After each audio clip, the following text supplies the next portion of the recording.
Career Bus.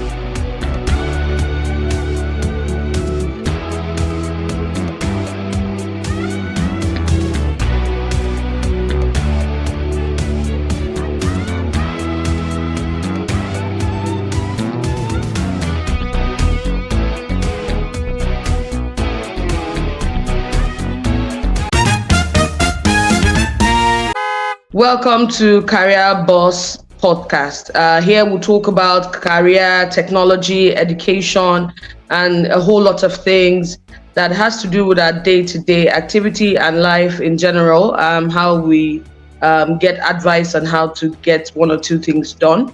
Career-wise, we how to use technology in your own career, then education as well, because we know that without that we will not be where we are today. But we will be talking about, our first topic is going to be about Japa.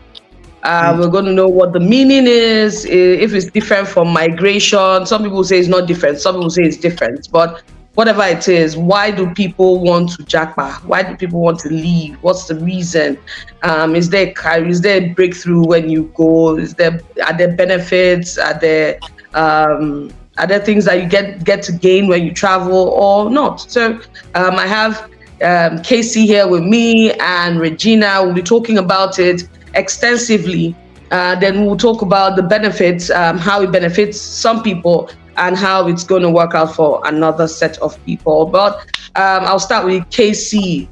I wouldn't say Casey jackpot. I would say he migrated. He migrated because, well, knowing him back here in Nigeria, he's a tech guru actually. He's a big book, that kind of thing. So he just migrated. He didn't just wake up to say, oh, the country is hard, I need to move. I want to start a better life or something. Okay, better life because there's consistent lighter social amenities there. But outside that, I think Casey was already comfortable before leaving. So he didn't have any reason to run away. So I think his was basically migration. But we'll be talking about people that jackpot, and some of them don't even have what to do. They don't even know what to do when they get there. So Casey. Thank you very much, Uche. Hi, Regina. So, Japa, it's something that I would be very honest. I never really wanted to leave Nigeria. For people who know me, I've been a fan of making it in Nigeria, like doing your stuff and and all that. But then things change. So, but we'll talk about so many of those other factors later. Let's just focus on what's on ground. So Japa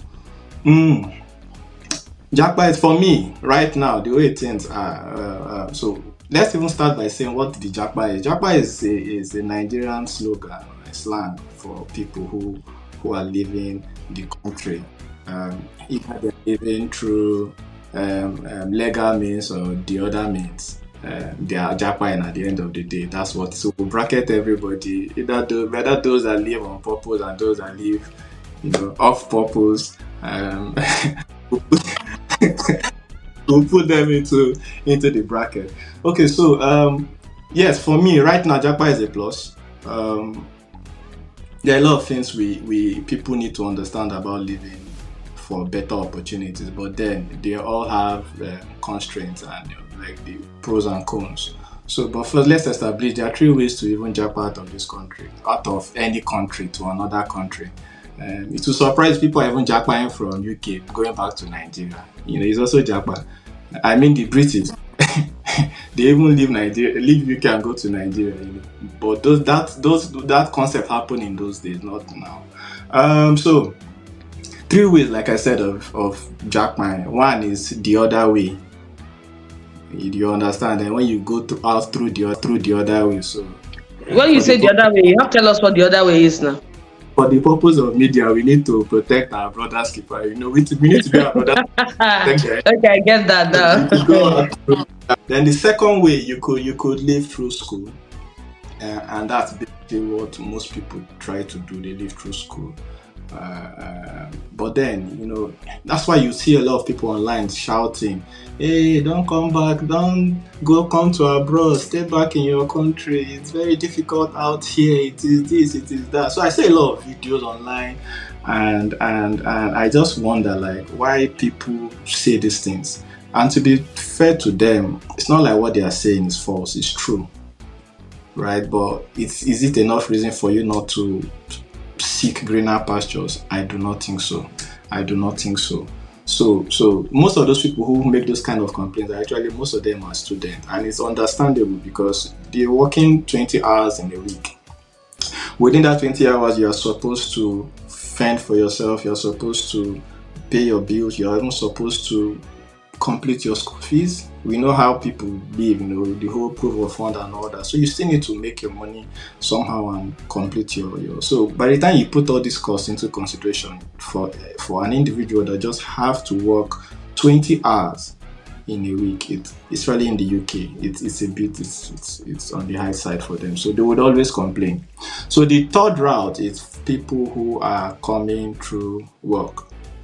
So if you are lucky to come through work, you probably there's somebody said if you're coming to abroad through work, it's like a collateral damage. I don't know what that means, but that's what someone told me. So but that's the best route. It makes everything easier. It's like you can easily settle in and all that. So basically, it's Japa a yes for me right now. Maybe a few years ago, if they asked me, I would have said no. But right now, I think it's a yes. When you say there are different types of ways to Japa,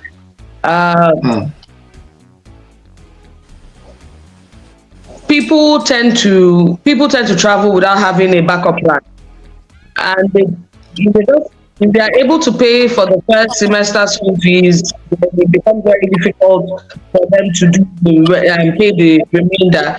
Now, what should they do differently when they want to travel? Because one thing is this: some people will just come in and start looking around to do one or two jobs here and there, which they're not supposed to do because they said they came to school. Then at the end of the day, you see them on the internet saying, "Don't come here, don't come here." But if you don't want people to come, then why are you still there? That's jam question. That's jam question for. So that's basically what we are saying. That's just what you said. Why are you coming over here? So for them, they feel like okay, they want to act like advisory council.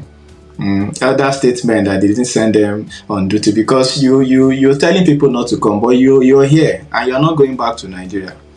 So, but I guess what they just want to say is difficult, especially when you are new here. It's not easy. It's not really easy, but like I said, it's not enough for you to discourage others from coming and living a better life or chasing their dreams in a country that works. So that's it. Regina, Okay, so let's just look at the benefits. Some people say there are benefits to Japa. It's a better life. Lucky if you not have a kid there. For some countries, it gives you an immunity, certain kind of immunity when you have a child there.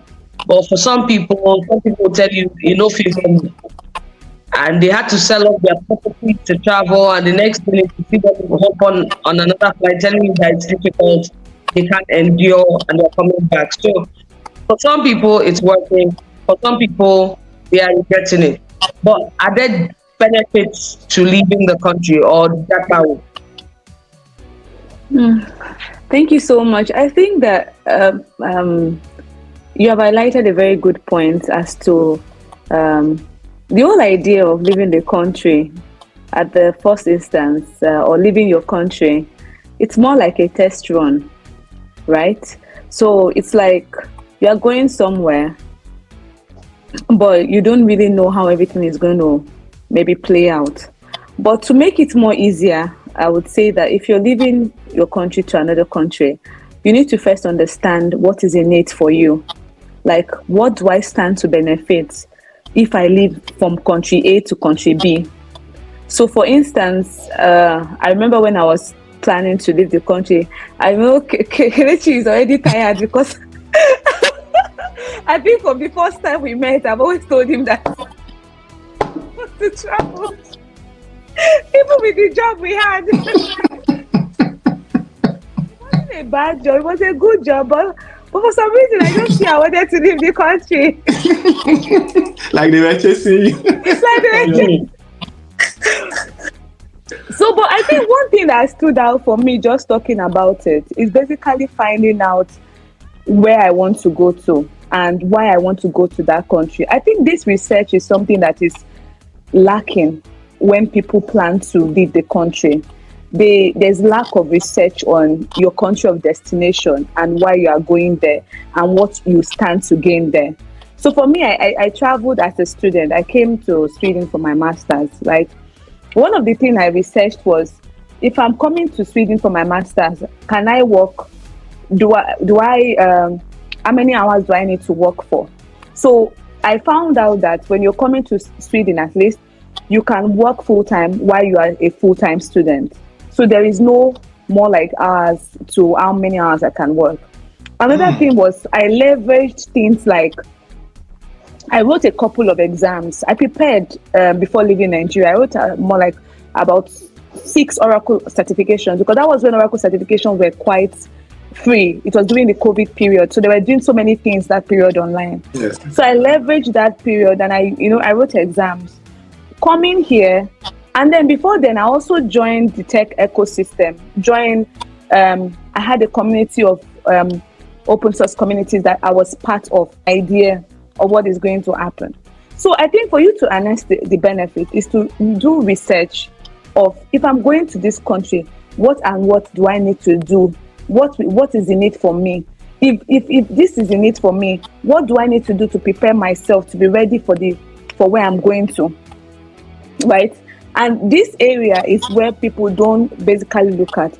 So if you look at this area, you can begin to get some benefit. Now, don't get me wrong. There's still people that did all of this research and still found it, difficult to find their way around. But it is still like you are aware. I think awareness brings a certain level of calmness. If you are aware, you are not shocked at what you are coming to meet to an extent.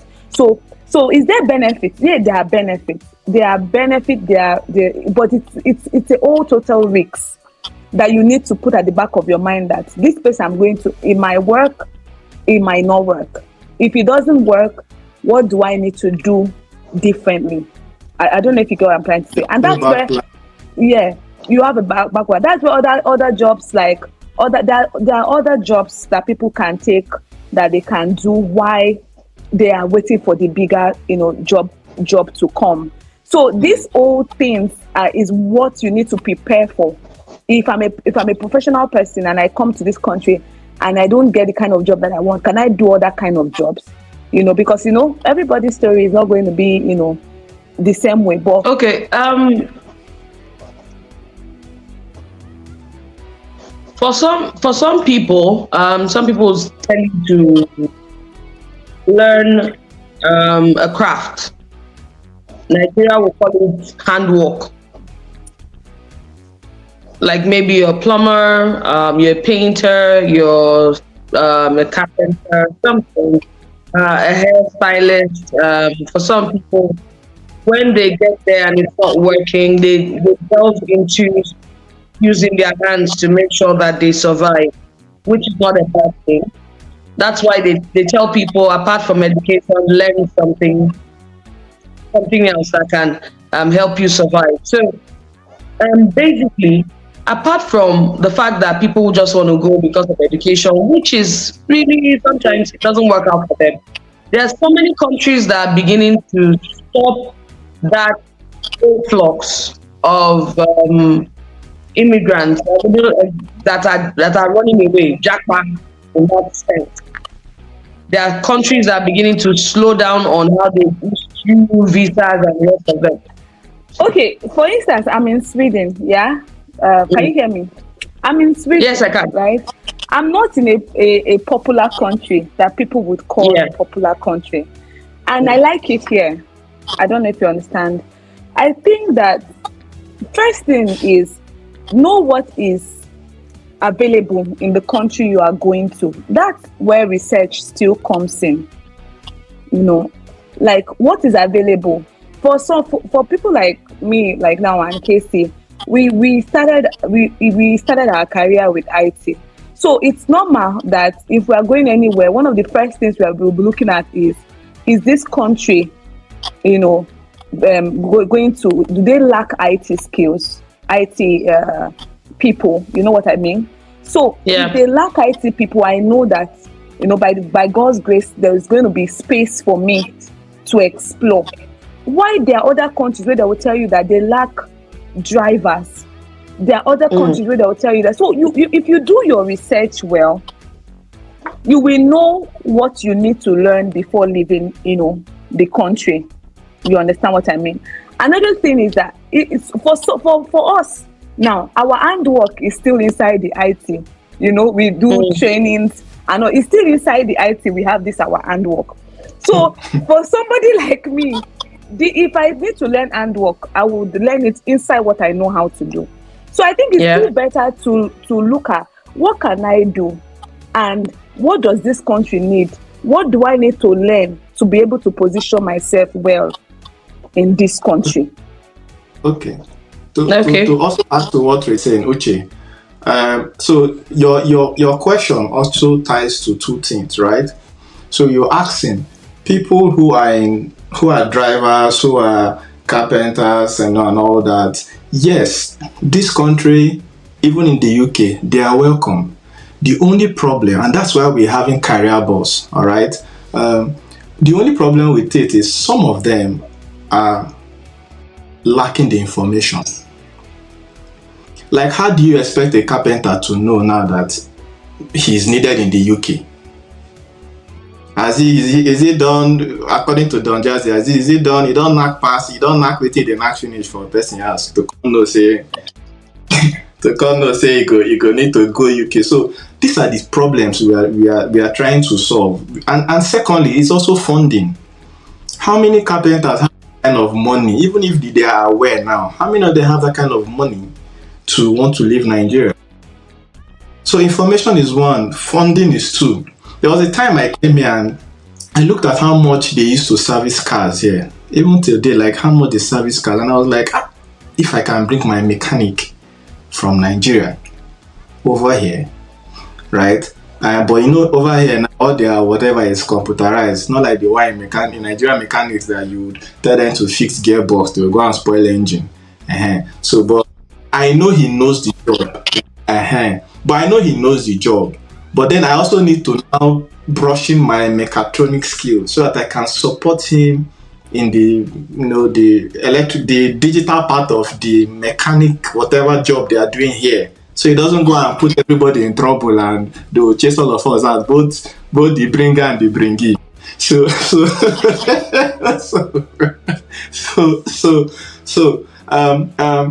And there are visas for it.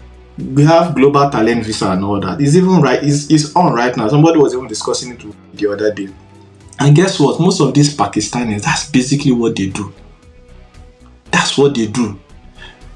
One of their major business here in the UK is they open barbering salon, register the company, open a barbering salon, and go to UK Home Office, get a lot of people, allocations for them to get their global talent visas. And they start bringing their... I know two very nice guys. What they do is they will open the barbering salon because they are very social.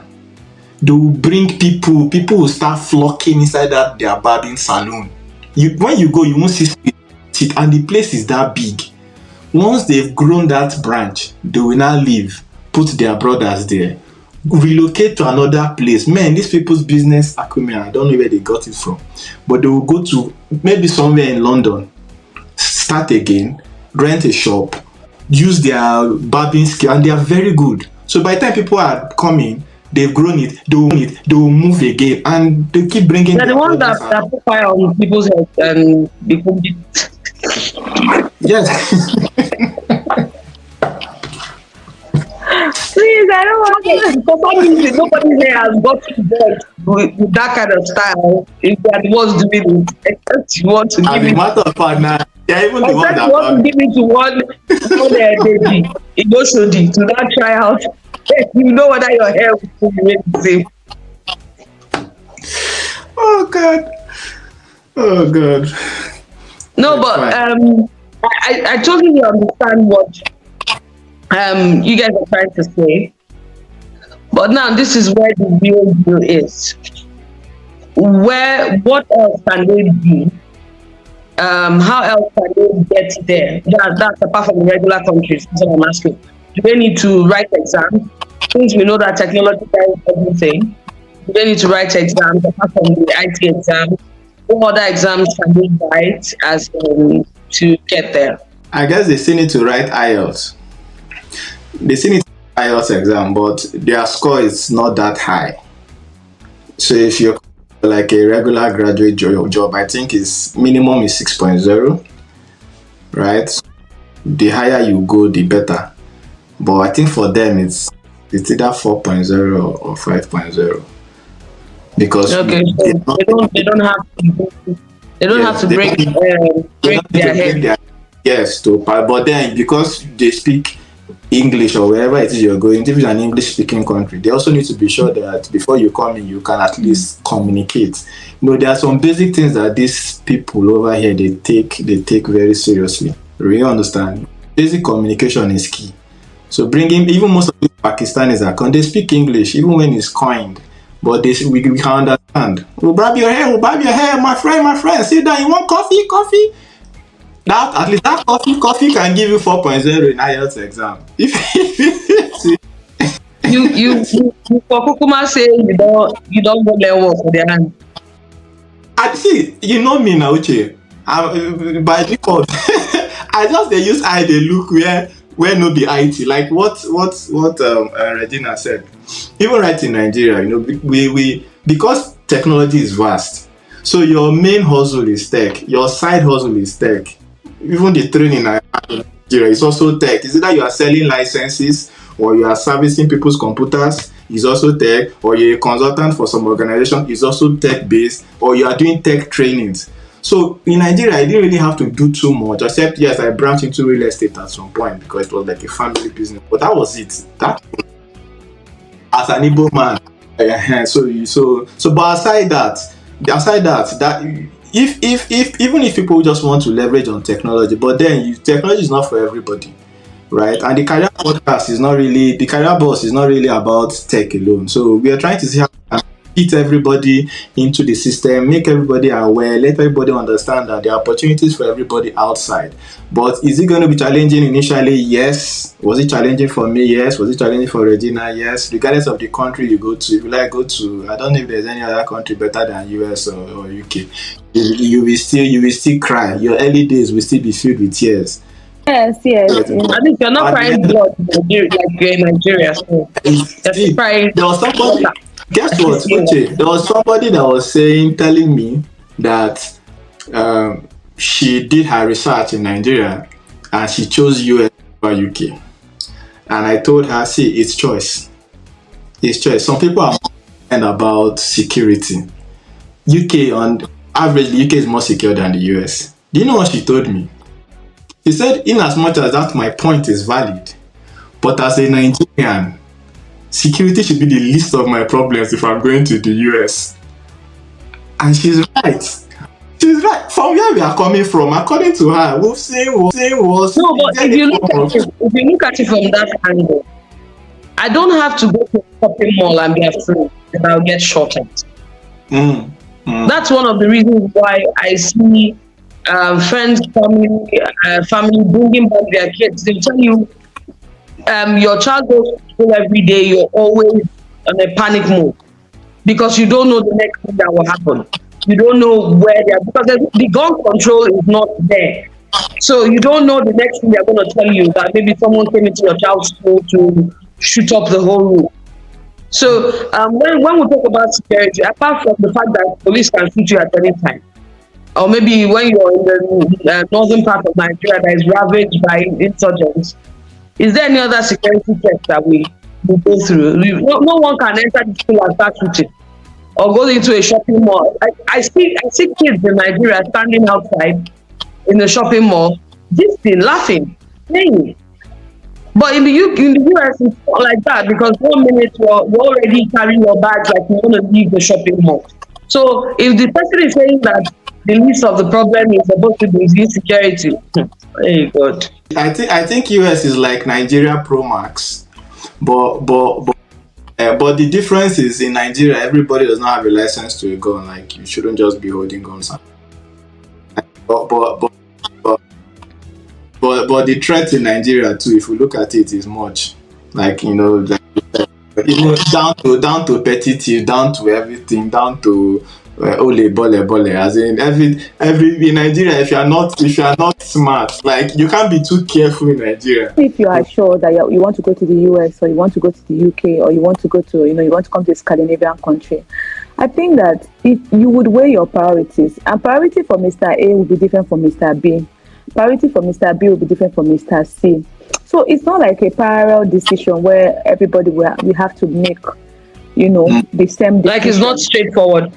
It's not straightforward. So like somebody like me, when I was coming to Sweden, I was looking for a place that was calm. I don't want stress. I want a place that they have like a very good structure to take care of people. You understand what I mean? And at the time, people were like, why not go to Canada? At that time, I said maybe in years to come I might go. I don't know. But you see where I am at the moment. This is where I want to, I want to be. My priorities might change tomorrow. I might decide to move from here to somewhere else.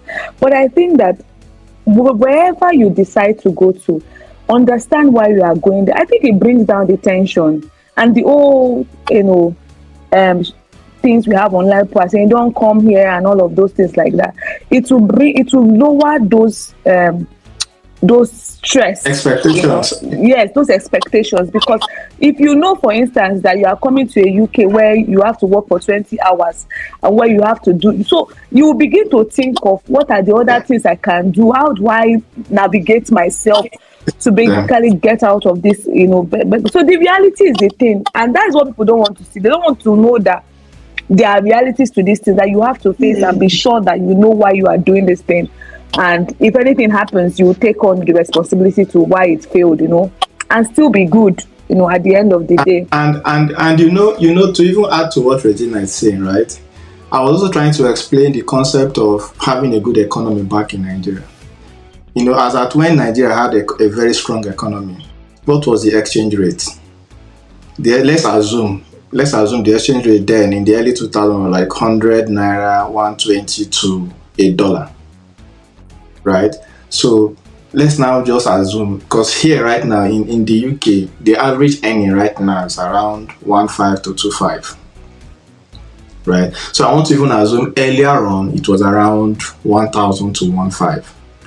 With that exchange rate, let's assume then pound was around 200 naira, early 2000. With that exchange rate, if you are earning 1,000 pound in the UK, you are possibly just earning 200,000 naira.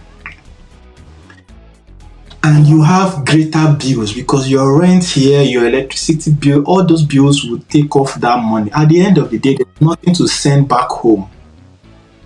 And that same early 2000, we had some parastatals in Nigeria that were paying way over 200,000 naira. Oil companies were paying 300, 400, 500,000. So then living in Nigeria was more profitable because you spend less on house rent and you're earning more. Do you get? So the concept of this Japa that we are talking about is dynamic. The Nigerian economy right now is making it look like it has so much advantage now because of exchange rates. So I send £50 down to Nigeria, it's like 50,000 naira minimum. That's something.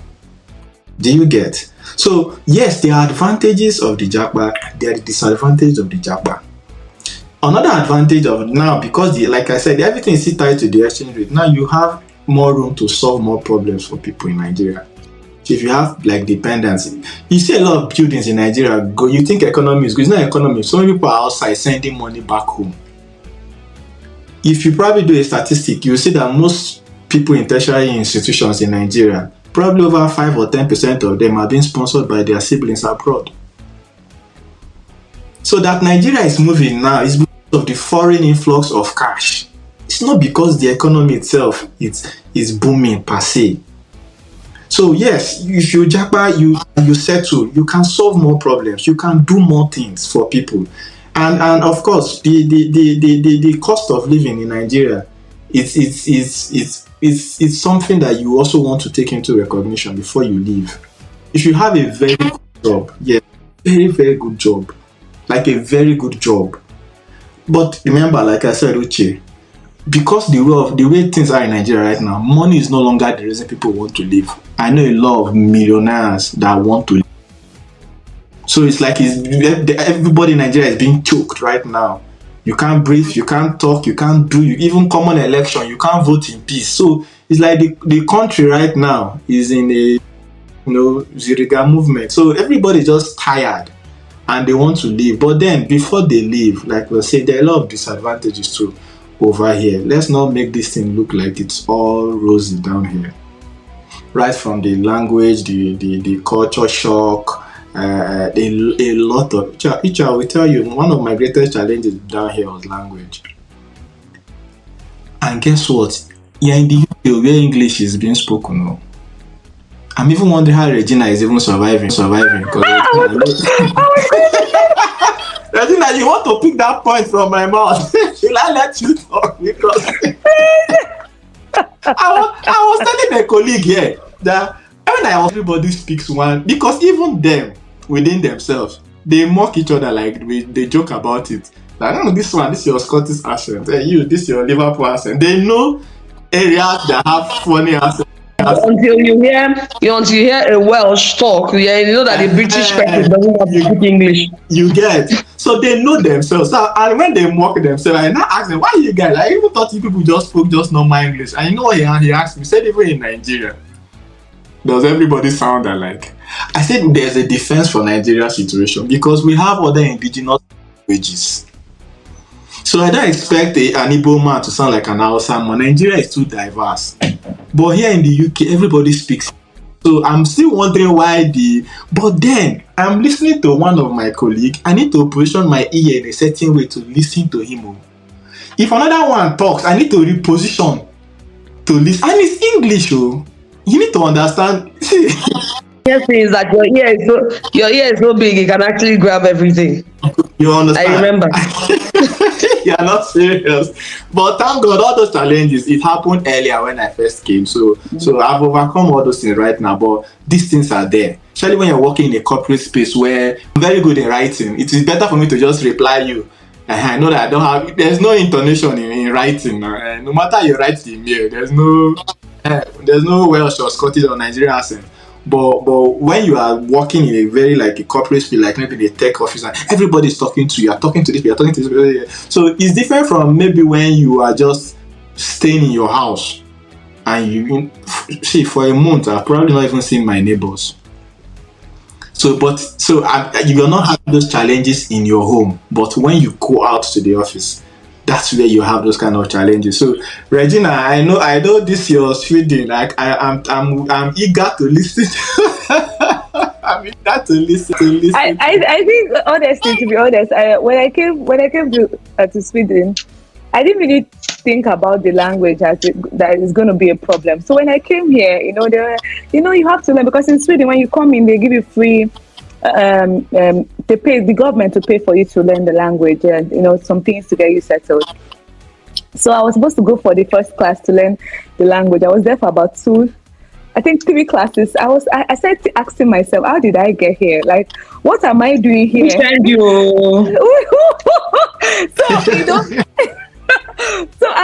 For me, it was a whole lot of a different ball game, because I didn't understand what the teacher was teaching in Swedish. I didn't understand it. And I remember standing up from that class and saying, you know what, no, I will be fine. The first place I worked in Sweden, it was more like let me use the word, an indigenous company. It was not an international complain, and they speak more of Swedish. The way I survived 6 months in that organization, I think God and His angel interpreted things to me, because it was a lot of it was a lot of stress. But how am I coping? Is to when you are in a country like Sweden, or Scandinavian country where they have the local language, try to either learn the language. If you cannot learn it, work in an international based organization where one of the things that will be speaking mostly is English. You understand what I mean? And then try to you have to learn a kind of a different way to communicate. You cannot always rely on just the word of mouth. Sometimes you have to, like Casey said, sometimes you have to type. Sometimes you have just to be sure that you are communicating well.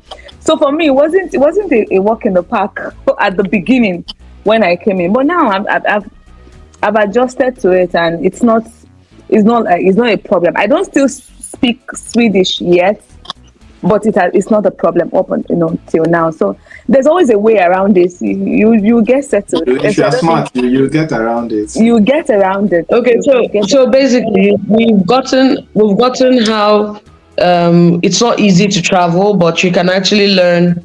You can actually find yourself there, and there are ways you can find yourself there without necessarily going through the back door. You just do what you have to do. You can write exams. You can go through education. It all depends on what you want to do. So we've established that there are benefits to Japa when you make money and you send down to Nigeria. You can be able to take care of your family. For some people that still send money for them to build a house for them, maybe by the time they travel, they've never had a house in Nigeria, but they will be able to get something like that, no matter how small it is. Because at the end of the day, some people still want to come back home, come stay at their old age and retire, bring back the children, something like that. So we've established that, and it's a good one. That's the reason Casey's light is not off. Regina's light is not off. My own has gone off, as I've not been able to Japa. But we will be looking at other topics in our other broadcast. We will be looking at other topics that will benefit us. And I say thank you for joining us and listening and watching and learning one or two things. And you can drop your questions for Regina and Casey that has traveled. For me, I'm still here looking at Tinubu with one corner of my eye.